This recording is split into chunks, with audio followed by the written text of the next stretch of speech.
Bonjour. Alors, je me filme aujourd'hui afin de voir et d'examiner avec vous si la doctrine de la Watchtower, selon laquelle les chrétiens n'auraient pas tous la même espérance, est vraie. À savoir que selon la Société des témoins de Jéhovah, la majorité des chrétiens vivraient sur un paradis terrestre et une minorité du nombre de 144 000 vivrait dans le ciel avec Jésus. C'est ce qu'ils appellent l'espérance céleste et l'espérance terrestre. Si cette doctrine est une vérité, nous devons trouver un ou des fondements bibliques solides à ce sujet. J'invite donc tout chrétien et témoin de Jéhovah également à se mettre à l'épreuve, comme Paul nous y exhorte à le faire,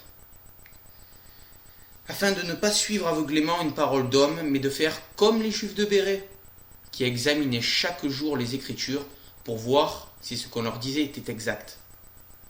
Alors, pour être sûr et certain de la véracité de la parole des hommes, quelle que soit leur religion, prenons ensemble la parole de Dieu, qui elle seule a autorité.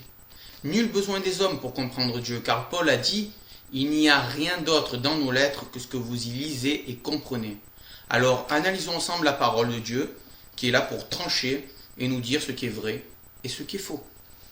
Alors, premièrement, la Société des témoins de Jéhovah se base sur un chapitre du livre de l'Apocalypse, appelé aussi Révélation, pour affirmer l'existence de deux espérances. Nous allons donc ouvrir tous ensemble nos Bibles au chapitre qui nous intéresse et qui est le leur, le chapitre 7 au verset 4. Chapitre 7, verset 4 de l'Apocalypse. Alors, je lis. J'entendis le nombre de ceux qui avaient été marqués de cette empreinte.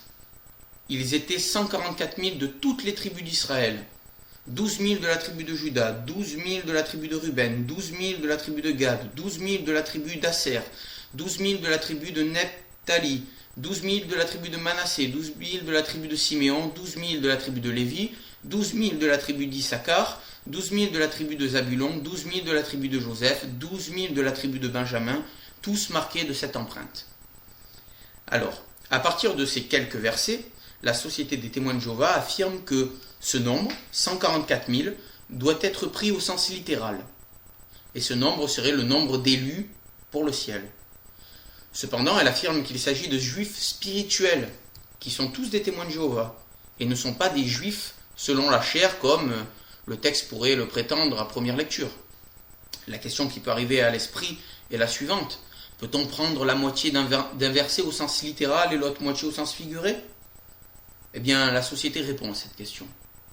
Nous pouvons lire dans le Réveillez-vous du 22 septembre 1959, à la page 5, « On ne peut pas prendre la moitié d'un verset au sens littéral et l'autre moitié au sens figuré. » Dans ce cas précis, la Société a fait ce qu'elle a elle-même condamné.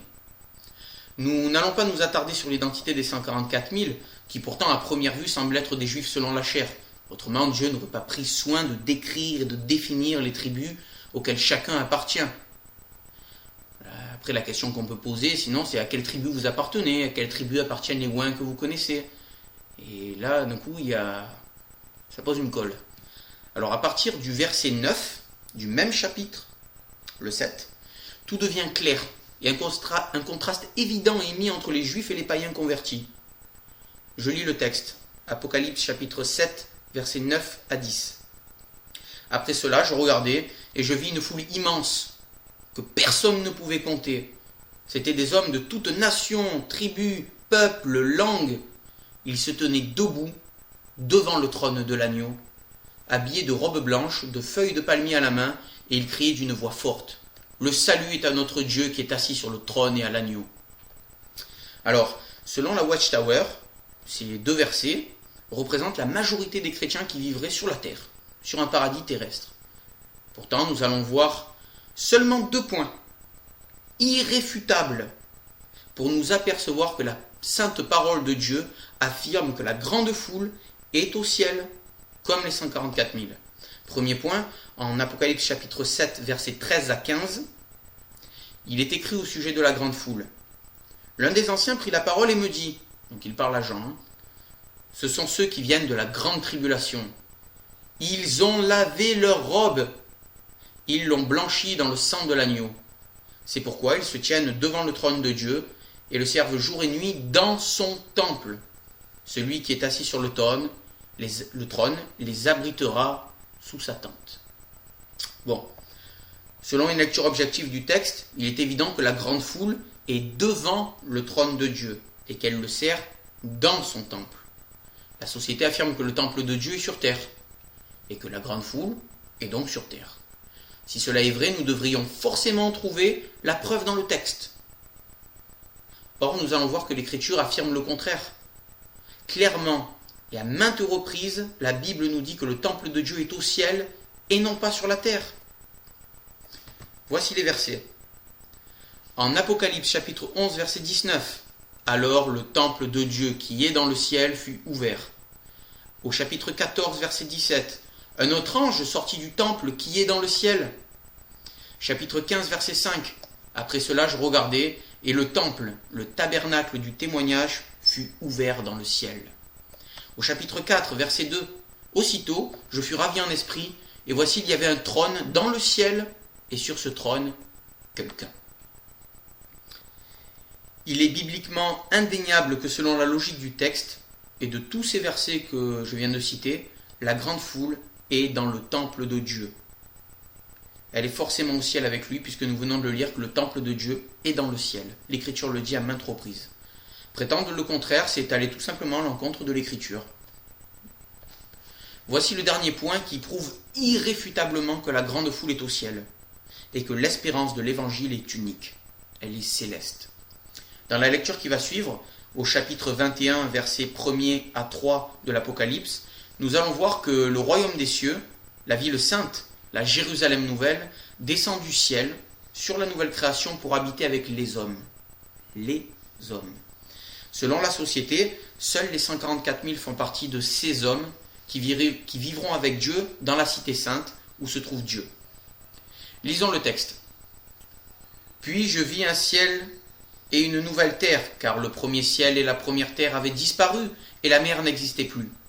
Je vis descendre du ciel d'auprès de Dieu la ville sainte, la Jérusalem nouvelle, préparée comme une mariée qui s'est fait belle pour son époux. J'entendis une voix venant du ciel qui disait « Voici le tabernacle de Dieu parmi les hommes. Il habitera avec eux, ils seront son peuple, et Dieu lui-même sera avec eux. » Alors, que faut-il faire pour avoir droit à cette cité sainte, pour vivre avec Dieu lui-même? Eh bien, l'Écriture est une fois de plus là pour nous le dire. En Apocalypse, chapitre 22, verset 14, il est dit « Heureux ceux qui ont lavé leurs robes, ils auront droit à l'arbre de vie et pourront entrer par la porte dans la ville. » Une fois de plus, nous allons le voir que l'Écriture nous affirme que les membres de la grande foule ont bien lavé eux aussi leurs robes et peuvent donc bénéficier du libre accès à la ville où Dieu se trouve, le fameux royaume de Dieu, le royaume des cieux. Lisons Apocalypse chapitre 7, verset 14. Je lui répondis, « Mon Seigneur, tu le sais. » Il me dit alors, « Ce sont ceux qui viennent de la grande tribulation. Ils ont lavé leurs robes, ils l'ont blanchi dans le sang de l'agneau. » Il est indéniable que les membres de la grande foule, au nombre incalculable, sont dans le temple de Dieu, au ciel, et qu'ils ont lavé leurs robes, et ont donc libre accès à la ville sainte auprès de Dieu. Vous savez, vouloir limiter l'accès au royaume des cieux à 144 000 personnes, comme le fait la Société des témoins de Jéhovah, est un très grave péché. Car Jésus le dit. Jésus le dit. Malheur à vous, spécialistes de la loi et pharisiens hypocrites, parce que vous fermez aux hommes l'accès au royaume des cieux. Vous n'y entrez pas vous-même, et vous ne laissez pas entrer ceux qui le voudraient. Alors, comment entrer dans le royaume des cieux? Là est la question. Eh bien, Jésus nous l'enseigne également. Ce n'est pas en disant « Seigneur, Seigneur » qu'on entrera dans le royaume des cieux, mais c'est en faisant la volonté de mon Père qui, lui, est dans les cieux. C'est en faisant la volonté de Dieu que l'on entrera dans le royaume des cieux. Eh bien, quelle est la volonté de Dieu? L'Écriture, une fois de plus, est là pour nous le dire. Pas les hommes, l'Écriture. Oui, telle est la volonté de mon Père, que quiconque voit le Fils et croit en lui ait la vie éternelle. C'est la foi en Jésus-Christ qui nous sauve. Nous avons libre accès auprès du Père dans le royaume des cieux par la foi. Paul nous l'enseigne. C'est par grâce que vous êtes sauvés, moyennant la foi. Et ce n'est pas par les œuvres, afin que personne ne puisse se glorifier. Dans tout le Nouveau Testament, la Nouvelle Alliance, il n'y a aucune trace de deux espérances. Aucune. Vraiment aucune. Jésus-Christ est mort pour tous les hommes. L'Écriture dit que tous ceux qui acceptent Jésus-Christ dans leur vie sont enfants de Dieu. Quiconque croit que Jésus est le Messie est né de Dieu. Cette promesse s'adresse à tous les hommes. Qu'est-ce que Jésus aurait dû dire de plus pour que ça atteigne tous les hommes? Quiconque, tous, ce sont des mots clairs. L'Évangile dit « Jésus est mort pour réunir en un seul corps les enfants de Dieu dispersés. » Un seul corps, pas deux espérances, ni trois, ni quatre, un corps. Dans le chapitre 10, verset 16, nous voyons que Jésus ramène toutes ces brebis dispersées en un seul troupeau, sous un seul berger. C'est ce qu'il a accompli par sa croix. En lisant Éphésiens chapitre 2, versets 14 à 16, nous voyons que les juifs et non-juifs sont rassemblés en un seul corps.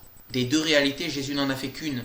Il les a rassemblés en un seul homme nouveau, sans aucune distinction, avec une seule espérance, au terme de leur vocation, qui était de devenir eux aussi enfants de Dieu et héritiers, co-héritiers avec les Juifs. Nous formons un seul corps et nous avons été baptisés en un seul esprit par ce baptême, et il n'y en a qu'un seul. Nous avons été ensevelis avec Jésus et aussi ressuscités en lui. L'Écriture dit, si donc nous sommes ressuscités avec Jésus, il nous faut chercher les choses d'en haut. Oui, en Jésus-Christ nous formons tous, un seul corps, sans aucune distinction. Et l'Écriture dit, nous sommes nés de nouveau par la résurrection de Jésus pour un héritage qui nous est réservé dans le ciel. Contrairement à ce que dit la société, les patriarches sont eux aussi bénéficiaires du royaume des cieux, comme le confirme une fois de plus la sainte parole de Dieu. Dans l'Épître aux Hébreux, chapitre 11, versets 1 à 16, il est dit que les patriarches ont suivi Dieu par la foi et qu'ils cherchaient nullement leur ancienne patrie, ils cherchaient une patrie meilleure, c'est-à-dire une patrie céleste, et que Dieu n'a pas honte de se faire appeler leur Dieu, car il leur a préparé une cité. Ce que Jésus confirme lorsqu'il dit « Abraham, Isaac et Jacob seront assis dans le royaume des cieux ». Pour conclure, méditons ensemble avec logique et intelligence sur ce qui suit. Jésus a promis le royaume des cieux aux pauvres en esprit, aux insultés, aux persécutés, à tous ceux qui souffrent à cause de son nom. Sous Néron, 100 000 chrétiens sont morts martyrs. Et même la Watchtower le confirme. 200 000 chrétiens sont persécutés pour leur foi au jour de l'apôtre Jean. Il est aisément facile de se rendre compte que depuis Jésus, depuis 2000 ans, plusieurs millions de chrétiens sont facilement morts en martyrs. Ce nombre mythique de 144 000 places au ciel est faux. C'est une fausse doctrine qui représente un nouvel évangile que Paul condamne fermement. Ce nouveau message va à l'encontre du message d'union de l'évangile. Il est arrivé en 1935. Pendant 2000 ans, on n'a jamais entendu parler de ça. Message d'union en un seul corps pour une seule espérance, que notre Seigneur Jésus nous a aimés. Lui qui n'a fait aucune distinction entre les hommes, afin de rassembler toutes ces brebis en un seul troupeau, avec un seul berger. C'est l'union. Il n'y a pas de division en Christ. C'est l'union parfaite.